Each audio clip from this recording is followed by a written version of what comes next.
Assalamualaikum warahmatullahi wabarakatuh. Halo teman-teman, kembali lagi dengan saya Silvi Setianingrum dari Universitas Negeri Semarang dari jurusan Akuntansi dengan NIM 7211419025. Pada kesempatan kali ini saya akan membahas tentang pengguna dan pengembang sistem. Dukungan sistem informasi bagi organisasi. Sistem informasi dikembangkan untuk mendukung keseluruhan organisasi eksekutif dan area bisnis. SIM ini dimaksud untuk memenuhi kebutuhan informasi umum para manajer perusahaan. Sistem informasi eksekutif ini dirancang untuk digunakan oleh manajer tingkat strategis perusahaan dan 5 sistem informasi di tingkat lebih rendah. Dalam figur tersebut mencakup kebutuhan-kebutuhan informasi untuk unik dari area-area bisnis tersebut. Struktur organisasi seperti ini disebut sebagai organisasi maya atau virtual organization.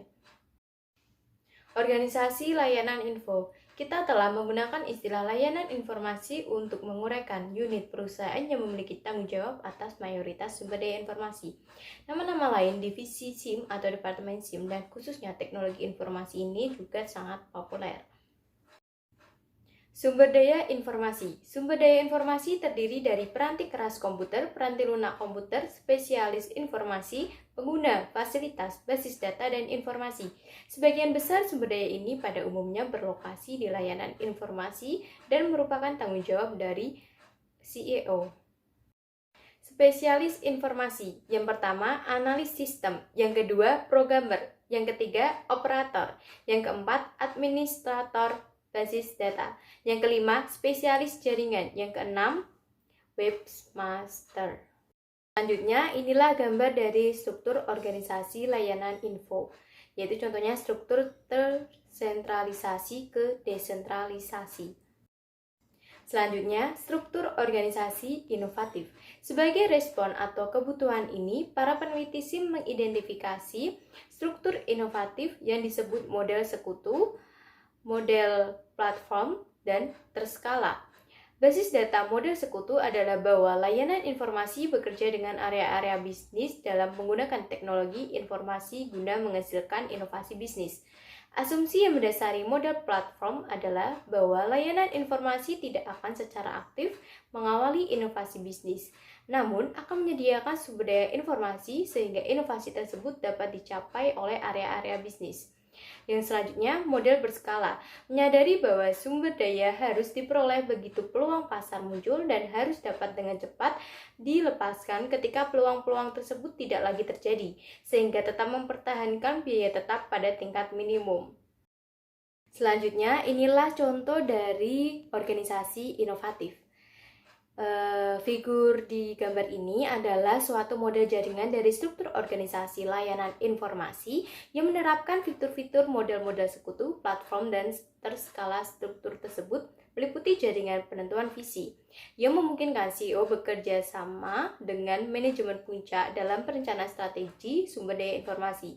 Jaringan informasi yang diperankan oleh CEO untuk berinteraksi dengan area-area bisnis sehingga aplikasi-aplikasi inovatif dapat dikembangkan, dan jaringan pencarian sumber yang digunakan untuk berinteraksi dengan para vendor untuk tujuan mendapatkan sumber daya informasi. Selanjutnya, komputasi pengguna akhir. Yang pertama, antrean layanan informasi. Yang kedua, dampak pendidikan komputer. Yang ketiga, peranti lunak siap dipakai. Dan keempat, murahnya peranti keras. Selanjutnya, pengguna sebagai suatu sumber daya informasi.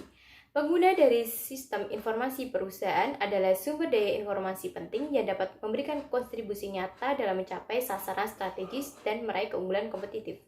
Manajemen puncak haruslah memberikan perhatian yang cukup besar tentang bagaimana cara komputasi pengguna akhir akan dilaksanakan sehingga pada akhirnya akan memaksimalkan manfaatnya dan meminimalisir resikonya. Keuntungan komputasi pengguna akhir, menyamakan kemampuan dan tantangan, mempersempit jarak komunikasi. Selanjutnya, resiko komputasi pengguna akhir. Yang pertama, sasaran sistem yang buruk. Yang kedua, sistem yang dirancang dan didokumentasikan dengan buruk. Yang ketiga, penggunaan sumber daya yang tidak efisien. Yang keempat, hilangnya integritas data. Yang kelima, hilangnya keamanan. Yang keenam, hilangnya kendali.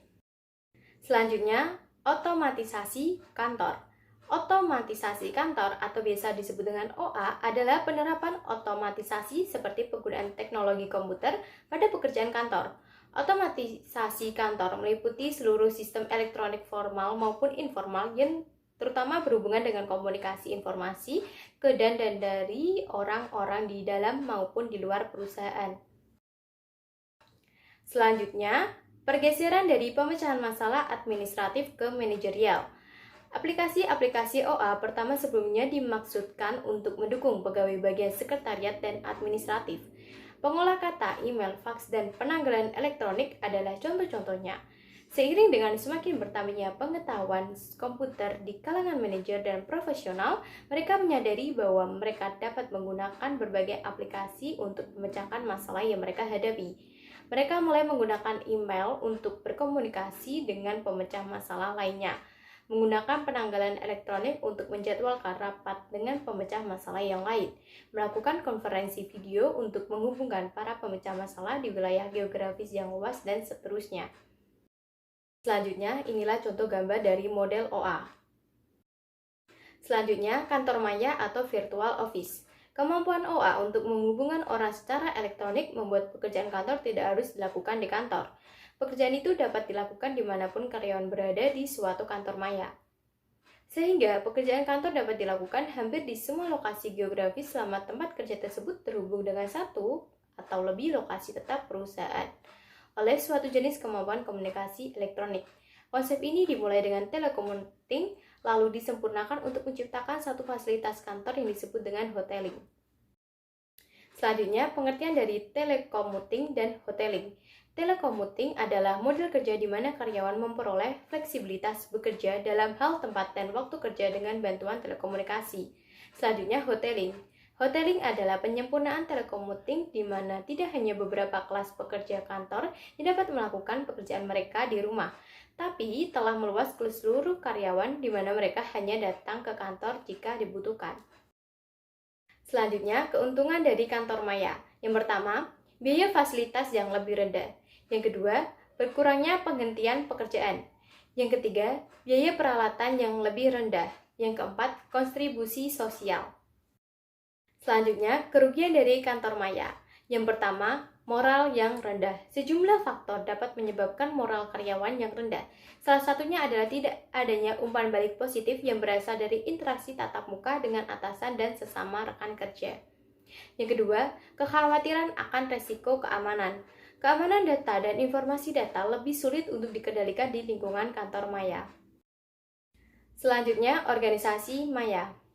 Keberhasilan kantor maya memicu para visioner untuk melihat bagaimana kantor maya dapat diperluas hingga berlaku bagi keseluruhan perusahaan sebuah organisasi maya. Di sebuah organisasi maya atau virtual organization, operasi keseluruhan perusahaan dirancang sedemikian rupa sehingga menjadi tidak terikat pada lokasi-lokasi fisik. Selanjutnya, dampak organisasi maya. Meskipun kantor maya dan organisasi maya terutama diidentifikasikan sebagai suatu strategi bisnis, konsep ini pada akhirnya akan dapat memberikan pula dampak kepada masyarakat. Semakin banyaknya industri-industri yang tertarik pada kantor maya, semakin membawa perubahan cara seorang hidup dan bekerja. Pengaruh ini lebih jelas terlihat pada penampilan dan fungsi tata kota. Kantor maya dan organisasi maya akan menurunkan permintaan gedung-gedung pencakar langit dan transportasi, menjadikan kota-kota lebih tenang, lebih lembut, dan menjadi tempat yang lebih menarik untuk dihuni. Sekian penjelasan dari saya. Terima kasih. Wassalamualaikum warahmatullahi wabarakatuh.